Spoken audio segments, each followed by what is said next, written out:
Friends, आज हम करने जा रहे हैं यहाँ आगे का topic D and F block element का ही टॉपिक है ये। तो डी एंड एफ ब्लॉक में हम देखेंगे कि हमारे पास कि how to prepare the potassium dichromate. तो पोटाशियम डाइक्रोमेट की कैसे प्रेपरेशन करेंगे वो आज हम करने जा रहे हैं, ठीक है। तो सबसे पहले आपको क्या करना होगा, आपको कुछ स्टेप्स फॉलो करने होंगे। तो स्टेप नंबर 1 में देखो कि हमारे पास डाइक्रोमेट है जो होते हैं, उनको जनरली प्रिपेयर करने के लिए हम क्रोमेट और यूज़ करते हैं। क्रोमाइट और जो होता है FeCr2O4 होता है, ठीक है। तो ये सोडियम और पोटाशियम कार्बोनेट को जब फ्री एयर या फ्री एक्सेस ऑफ एयर में हम इसको हीट करेंगे तो रिएक्शन विल अकर, ठीक है। तो reaction will occur with the sodium carbonate. तो हमारे पास Na2CrO4 बनेगा ये पहले स्टेप में, ठीक है। और साथ में हमारे पास जो side product Fe2O3 and carbon dioxide भी बनेंगे, ठीक है स्टूडेंट्स। सो ये हो गया हमारा फर्स्ट स्टेप। फर्स्ट स्टेप में हमने क्या बनाया, Na2CrO4 ये बनाया हमने पहले स्टेप में, ठीक है स्टूडेंट्स। अब हम देखें नेक्स्ट स्टेप में। तो नेक्स्ट स्टेप में हमारे पास देखो क्या बनेगा।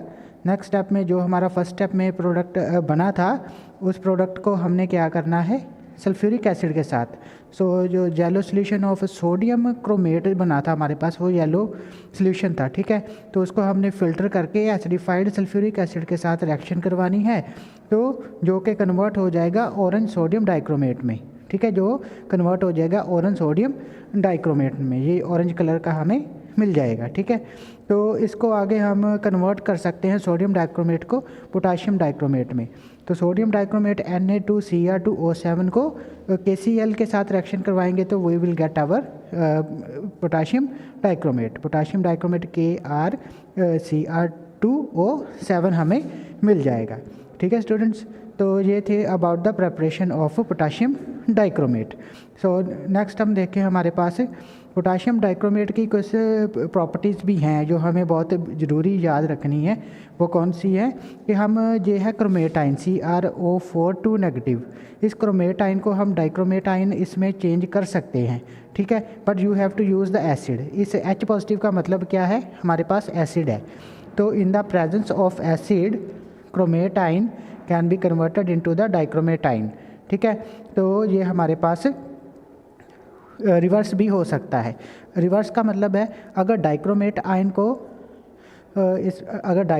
आयन को हम डालें बेसिक मीडियम में, this is a dichromate ion, और इसको बेसिक मीडियम में डालें तो दोबारा हमें क्रोमेट आयन मिल जाएगा, CrO4 नेगेटिव हमें मिलेगा, ठीक है। तो आप देख सकते हो कि अगर उसको एसिडिक क्रोमेट आयन को एसिडिक मीडियम में डालेंगे तो हमें डाइक्रोमेट आयन बन मिलेगा। अगर डाइक्रोमेट आयन को बेसिक मीडियम में डालें तो हमारे पास क्रोमेट आयन मिल जाएगा, ठीक है स्टूडेंट्स। तो ये जो क्रोमेट आयन है इसकी स्ट्रक्चर तो हमारे पास टेट्राहेड्रल होती है, और डाइक्रोमेट की 2 टेट्राहेड्रल स्ट्रक्चर को ज्वाइन कर दे तो हमारे पास एक नई स्ट्रक्चर बन जाएगी। I will show you in the next slide. So you can see the structure of chromate ion and dichromate ion. So ये मेरे पास क्रोमियम है सेंटर में, क्रोमियम के साथ 4 ऑक्सीजन लगे हुए हैं, ठीक है, इन द टेट्राहेड्रल फॉर्म, और ये 2 नेगेटिव ऊपर चार्ज है। इसको बहुत याद रखना है, this is the structure of chromate ion. So dichromate ion में क्या है कि ये भी क्रोमियम है, ये भी क्रोमियम है, ठीक है, और सेंटर 2 क्रोमियम आपस में ऑक्सीजन के थ्रू जुड़े हुए हैं, और उनके साथ 2 टेट्राहेड्रल जो स्ट्रक्चर्स जो आपस में जुड़ जाएंगी तो ऐसे ही करके यहाँ 2 नेगेटिव भी आ जाएगा। डाइक्रोमेटाइन का ये स्ट्रक्चर हो गया, ठीक है। सोडियम एंड पोटाशियम डाइक्रोमेट बहुत ही स्ट्रॉन्ग ऑक्सीडाइजिंग एजेंट होते हैं। सो इसे यूज़ किया जाता है in the acidic medium can be represented. तो जो है dichromate ion can be converted into the Cr3 positive.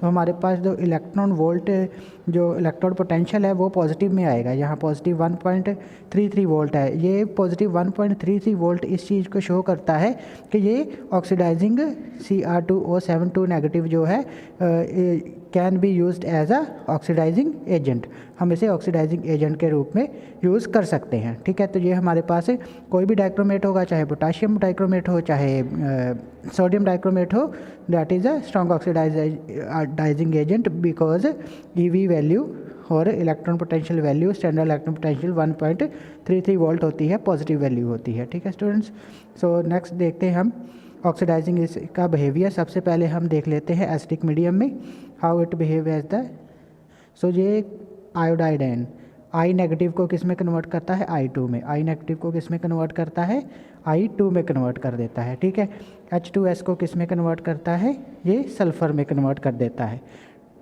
इसी तरीके से SN2 पॉजिटिव को किस में कन्वर्ट करता है, SN4 पॉजिटिव में कन्वर्ट कर देता है।